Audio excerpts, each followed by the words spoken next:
Spider ఇన్సెక్ట్స్ని catch చేయడానికి చూడండి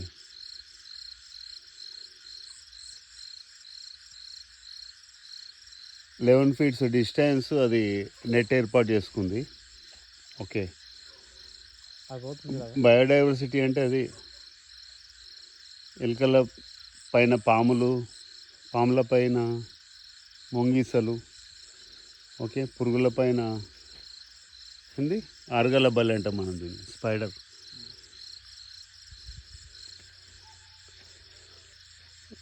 అది ఎంత కష్టపడి పెట్టుకున్నాం మనం, గిట్లా అంటే పోతుంది అది మళ్ళీ పోతుంది. అందాం వద్దు అనొద్దు. మన దగ్గర ఉన్న సన్న దోమ ఉంటుంది కదా, దోమను మొత్తం అది తింటుంది. అది మనం మందు కొట్టాల్సిన అవసరం లేదు. అది యా